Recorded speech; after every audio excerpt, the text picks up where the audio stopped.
1 Samuel, capítulo 25. Samuel morreu. Toda a nação prestou suas últimas homenagens a ele. Todos lamentaram sua morte. E ele foi sepultado em sua cidade natal, Ramá. Enquanto isso, Davi continuou foragido, seguindo dessa vez para o deserto de Maom. Havia um homem em Maom que tinha negócios na região do Carmelo. Ele era muito próspero. Possuía 3.000 ovelhas e 1.000 cabritos, e era a época de tosquiar as ovelhas no Carmelo. Ele se chamava Nabal, tolo. Era descendente de Calebe, e sua mulher se chamava Abigail. A mulher era inteligente e bonita, mas o homem era bruto e maldoso. Ainda no deserto, Davi soube que Nabal estava tosquiando suas ovelhas, e enviou 10 rapazes com a seguinte instrução: vão até o Carmelo e procurem Nabal. Saúdem-no em meu nome. Paz. Vivam em paz você e sua família. Paz para todos os que estão com você. Soube que está no tempo de tosquiar ovelhas. Queremos que você saiba que quando seus pastores estavam próximos de nós, não tiramos proveito deles. Eles não perderam nada do que era deles quando estavam conosco no Carmelo. Seus rapazes confirmarão isso. Pergunte a eles. Agora peço que seja generoso para com os meus homens, permitindo que participemos da festa. Dê aos servos e a mim, Davi, seu filho, a quantidade de suprimento que desejar. Os rapazes de Davi transmitiram a mensagem a Nabal, mas o homem os rechaçou. Quem é esse Davi? Quem é esse filho de Jessé? Ultimamente há muitos foragidos por aqui. Vocês acham que eu vou pegar pão, vinho e carne que acabei de abater para os meus tosquiadores e oferecer para homens que nunca vi e que ninguém sabe de onde vêm? Os homens de Davi retornaram e contaram tudo o que Nabal tinha dito. Davi tomou uma decisão. Preparem as suas espadas. Todos, até mesmo Davi, puseram a espada à cintura e partiram. Eram 400 homens. 200 homens permaneceram no acampamento. Nesse meio tempo, um dos jovens pastores contou a Abigail, mulher de Nabal, o que tinha acontecido. Davi mandou mensageiros do deserto para saudar o nosso senhor, mas ele foi grosseiro com eles e os insultou. Acontece que aqueles homens sempre nos trataram muito bem. Nunca roubaram nada de nós, nem se aproveitaram da gente durante todo o tempo que estivemos no campo. Eles até serviram como um muro de defesa ao nosso redor, porque nos protegiam dia e noite enquanto cuidávamos das ovelhas. Faça alguma coisa logo, pois algo de ruim vai acontecer ao nosso Senhor e a todos nós. Ninguém consegue convencê-lo. Ele é intratável. Abigail não perdeu tempo. Ela preparou 200 pães, 2 vasilhas de couro de vinho, 5 ovelhas preparadas e prontas para assar, 5 medidas de grão tostado, 100 bolos de passas e 200 bolos de figo, e acomodou a carga sobre alguns jumentos. Ela disse aos seus rapazes: vão à minha frente, preparando o caminho. Eu seguirei logo atrás. Mas ela não disse nada ao marido. Montada em seu jumento, ela descia pela encosta da montanha, enquanto Davi e os seus homens desciam a outra encosta, um grupo ao encontro do outro. Davi dizia: de nada valeu proteger os bens desse homem no deserto. Agora ele nos recompensa com insultos. É como levar um tapa na cara. Deus faça o que quiser com os inimigos de Davi, se até amanhã cedo eu deixar vivo um único desses vira-latas de Nabal. Assim que viu Davi, Abigail desceu do jumento e se prostrou aos pés dele com o rosto em terra, dizendo: meu senhor, eu sou culpada. Deixe-me explicar. Ouça o que tenho a dizer. Não leve em conta a maldade de Nabal. Ele é o que o nome diz, Nabal, tolo. Dele só sai tolice. Eu não estava lá quando chegaram os rapazes que o meu senhor enviou, por isso não os encontrei. Agora, meu senhor, assim como vive o Eterno e como o Senhor vive, Deus o impediu de cometer essa vingança. Que todos os seus inimigos e todos que desejam o mal ao meu senhor tenham o mesmo destino de Nabal. Receba esta dádiva que eu, sua serva, trouxe ao meu senhor, e ofereça aos rapazes que seguem os seus passos. Perdoe minha audácia, mas sei que o Eterno está preparando o meu senhor para um governo íntegro e estável. Meu senhor luta as guerras do Eterno. Enquanto viver, nenhum mal sucederá a você. Se alguém puser obstáculo em seu caminho, se alguém tentar desviar o Senhor, saiba que a sua vida honrosa ao Eterno está amarrada com firmeza ao feixe das vidas protegidas por Deus. Mas a vida de cada um dos seus inimigos será tirada longe, como uma pedra lançada com estilingue.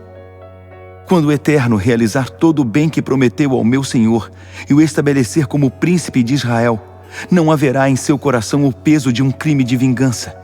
E quando o Eterno tiver feito o bem ao meu Senhor, lembre-se de mim. Davi exclamou: Bendito seja o Eterno, o Deus de Israel. Ele enviou você para me encontrar. Seja abençoada pela sua sensatez. Seja bendita por me impedir de cometer esse crime e por se preocupar comigo. Juro pelo Eterno, o Deus de Israel, que me impediu de fazer mal a você. Não fosse a sua vinda aqui esta manhã, não restaria viva a alma na casa de Nabal. Davi aceitou a comida que ela trouxe e disse: Volte em paz. Concordo com o que você disse e vou fazer o que me pediu. Quando Abigail voltou para casa, encontrou Nabal no meio de um banquete. Ele estava de bom humor, porque tinha bebido muito. Assim, ela preferiu não contar nada do que tinha feito até a manhã seguinte. No outro dia, quando Nabal já estava sóbrio, Abigail contou o que tinha acontecido. Na mesma hora, ele teve um infarto e entrou em coma. 10 dias depois, ele morreu. Quando Davi soube que Nabal tinha morrido, ele declarou: Bendito seja o Eterno, que me defendeu contra os insultos de Nabal, impedindo-me de cometer um crime, e permitiu que a maldade dele se voltasse contra ele mesmo. Em seguida, mandou dizer a Abigail que desejava que ela fosse sua mulher. Os mensageiros de Davi foram até o Carmelo e disseram a Abigail: Davi mandou buscá-la para que você se case com ele. Ela se prostrou com o rosto em terra, dizendo: Sou serva dele. Estou pronta para fazer o que ele quiser. Estou disposta até a lavar os pés dos subordinados dele. Sem hesitar, ela montou em seu jumento. Acompanhada de 5 escravas, seguiu os mensageiros de Davi e se tornou mulher dele. Davi também se casou com Ainoã de Jezreel. Ambas foram suas mulheres. Saul tinha dado sua filha Mical, mulher de Davi, a Paltiel, filho de Laís, de Galim. 1 Samuel, capítulo 26. Alguns zifeus procuraram Saul em Gibeá e disseram: Sabia que Davi está escondido na colina de Aquilá, do outro lado de Gesimom? No mesmo instante, Saul se levantou e partiu para o deserto de Zife, levando 3.000 dos melhores soldados para procurar Davi naquele deserto. Ele ficou acampado perto da estrada, na colina de Aquilá, do outro lado de Gesimom. Davi, ainda no deserto, soube que Saul estava atrás dele. Ele enviou espiões para descobrir onde exatamente Saul estava. Depois que descobriu, Davi foi até o lugar em que Saul estava acampado e descobriu onde estava a tenda de Saul e Abner, filho de Ner, seu general. Saul estava bem protegido dentro do acampamento, rodeado por seu exército. Davi perguntou a Aimeleque, o Hitita, e a Abisai, filho de Zeruia, irmão de Joabe: Qual de vocês vai entrar comigo no acampamento de Saul? Abisai respondeu: Eu vou junto. À noite, Davi e Abisai entraram no acampamento e encontraram Saul deitado lá no meio, dormindo. Sua lança estava fincada no chão, perto da cabeça dele. Abner e seus soldados estavam espalhados, dormindo profundamente. Abisai disse: É agora! Deus entregou o inimigo em suas mãos. Deixe-me cravá-lo ao chão com a lança dele. Basta um golpe, não vou precisar de outro. Mas Davi disse a Abisai: Não se atreva a machucá-lo. Ninguém pode ferir o ungido do Eterno e escapar impune. Ele prosseguiu: Assim como vive o Eterno, Deus mesmo irá matá-lo. Ou seu dia chegará e ele morrerá em casa ou ferido em batalha, mas longe de mim tocar no ungido do Eterno. Agora pegue a lança dele e o cantil de água e vamos sair daqui. Depois de pegar a lança e o cantil de água que estavam perto da cabeça de Saul, eles foram embora. Ninguém percebeu nada. Ninguém acordou. Todos ficaram dormindo o tempo todo, porque um profundo sono vindo do Eterno tinha caído sobre eles. Davi foi para o outro lado do monte e escolheu um local distante lá no alto. Daquela distância segura, Davi gritou para o exército e para Abner, filho de Ner. Abner, até quando vou ter de esperar vocês acordarem e me responderem? Abner disse: Quem está chamando o rei? Davi disse: Você não está no comando aí? Por que não está fazendo o seu trabalho? Por que não protege o seu senhor, o rei, quando um soldado põe a vida dele em perigo? Você não está cumprindo o seu dever.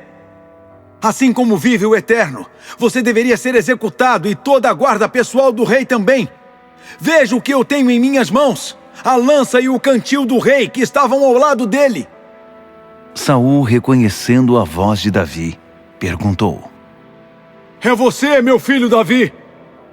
Davi respondeu: Sim, sou eu, ó rei, meu senhor. Por que o senhor me persegue? O que fiz de errado? Que crime cometi? Ouça, meu senhor e meu rei, o que o seu servo tem a dizer.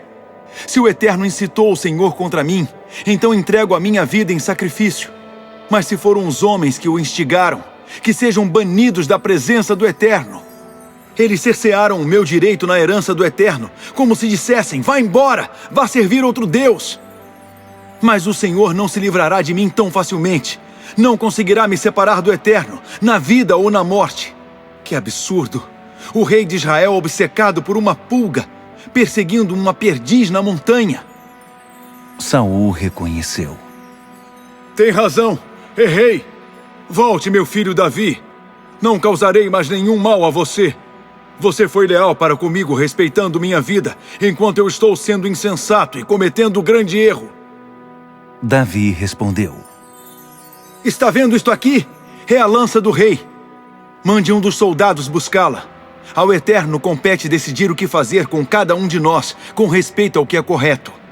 O Eterno entregou sua vida em minhas mãos hoje, mas eu não quis levantar nem mesmo um dedo contra o ungido do Eterno. Assim como respeitei sua vida hoje, que o Eterno tenha consideração pela minha e me livre desta aflição. Saul disse a Davi: Bendito seja você, meu filho Davi. Faça o que tem de fazer. Espero que seja bem-sucedido em todos os seus esforços.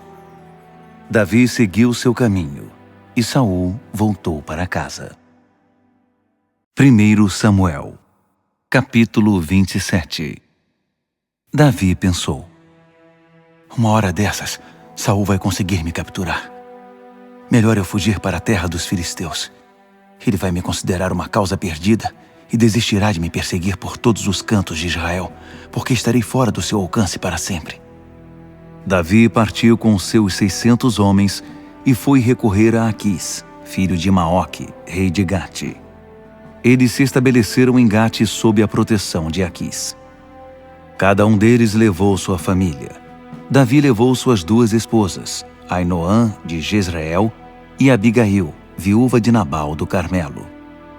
Quando Saul recebeu a notícia que Davi tinha fugido para Gate, desistiu de persegui-lo. Davi disse a Aquis: Se o Senhor concordar, designe para mim um lugar entre as aldeias rurais. Não me parece correto que eu, mero servo, esteja vivendo na cidade real. Aquis designou Ziclag. Foi assim que Ziclag veio a ser o que é hoje, cidade dos reis de Judá. Davi residiu 1 ano e 4 meses entre os filisteus. De vez em quando, Davi e seus homens atacavam os Gesuritas, os Gerzitas e os Amalequitas. Esses povos eram antigos habitantes da terra que se estende de Sur até o Egito. Quando Davi atacava uma região, não deixava ninguém vivo, nem homem, nem mulher, e levava tudo: ovelhas, bois, jumentos, camelos e roupas. Depois, voltava para Aquis. Quando Aquis perguntava: "Quem você atacou hoje?", Davi respondia: Hoje foi o sul de Judá, ou o sul de Jerameel, ou o sul dos queneus. Ele nunca deixava um único sobrevivente, para que ninguém aparecesse em Gate e denunciasse Davi. Davi agiu assim durante todo o tempo em que viveu entre os filisteus. Aquis passou a confiar totalmente em Davi. Ele pensava: "Ele foi tão odiado pelo seu povo que permanecerá comigo para sempre." 1 Samuel, capítulo 28. Naquele tempo, os filisteus convocaram um exército para lutar contra Israel. Aquis disse a Davi: "Você e seus homens sairão à guerra com as minhas tropas." Davi respondeu: "Está bem, você mesmo verá o que eu sou capaz de fazer." Aquis disse: "Ótimo, você fará parte da minha guarda pessoal para sempre." Samuel já tinha morrido. Todo Israel tinha lamentado sua morte e o tinha sepultado em sua cidade natal, Ramá. Saul tinha eliminado da nação todos os que consultavam os espíritos dos mortos. Os filisteus convocaram suas tropas e acamparam em Sunem. Saul reuniu todo Israel e acampou em Gilboa. Mas quando Saul viu as tropas dos filisteus, tremeu de medo. Saul orou ao Eterno, mas Deus não respondeu, nem por sonhos, nem por sinais, nem por meio de algum profeta. Aflito, Saul deu ordens aos seus oficiais: "Procurem alguém que possa invocar os espíritos, para que eu me aconselhe com esses espíritos." Os oficiais disseram: "Há uma mulher em Endor." Saul disfarçou-se vestindo outra roupa, e na companhia de 2 homens foi à noite procurar a mulher. Ele pediu a ela: "Quero que você consulte para mim um espírito. Faça subir a pessoa de quem eu disser o nome." A mulher respondeu: "Espere um pouco. Você sabe que Saul eliminou da nação todos os que consultavam espíritos dos mortos. Você sabe que está me pondo numa situação que pode me levar à morte, não é?" Saul jurou solenemente: "Assim como vive o Eterno, você não será castigada por isso." A mulher respondeu: "Então, quem você quer que eu faça subir?" "Samuel. Faça subir Samuel." Quando a mulher viu Samuel, gritou para Saul: "Por que mentiu para mim? O Senhor é Saul!" O rei disse a ela: "Não tenha medo. O que você vê?" A mulher respondeu: "Estou vendo um espírito subindo da terra." Saul perguntou: "Com quem ele se parece?" Ela disse: "Com um velho que está subindo, vestido como sacerdote." Saul sabia que era Samuel. Ele se prostrou com o rosto em terra e adorou. Samuel disse a Saul: "Por que você me perturba fazendo-me subir?" Saul respondeu: "Porque estou profundamente perturbado. Os filisteus estão se preparando para me atacar, e Deus me abandonou. Ele não me responde mais, nem por meio de profeta, nem por sonhos. Por isso mandei chamá-lo para que me diga o que fazer." Samuel perguntou: "Mas por que você está perguntando isso para mim? O Eterno abandonou você e se tornou seu adversário. O Eterno fez exatamente o que já tinha dito por meu intermédio. Ele arrancou o reino de suas mãos e o entregou ao seu adversário. Já que você não obedeceu ao Eterno e se recusou a cumprir suas ordens com relação aos amalequitas, o Eterno está fazendo isso com você hoje. Pior ainda, o Eterno está entregando Israel junto com você nas mãos dos filisteus. Amanhã, você e seus filhos estarão comigo. O exército de Israel também será entregue nas mãos dos filisteus." No mesmo instante, Saul despencou no chão, aterrorizado pelas palavras de Samuel. Ele não tinha mais forças, pois não tinha comido nada o dia inteiro. A mulher, Percebendo que ele estava em estado de choque, disse: Ouça, eu apenas fiz o que o senhor pediu. Arrisquei a minha vida cumprindo à risca as suas instruções. Agora o senhor deve seguir as minhas instruções. Coma alguma coisa. Isso dará forças para o senhor seguir seu caminho. Mas ele recusou. Não vou comer nada. Seus acompanhantes concordaram com a mulher e insistiram com ele. Saul finalmente cedeu e sentou-se na cama. A mulher se apressou, matou um bezerro gordo, pegou um pouco de farinha, amassou-a e assou alguns pães sem fermento. Ela serviu a Saul e sua comitiva. Depois de se satisfazerem, eles se levantaram e seguiram seu caminho, ainda naquela noite.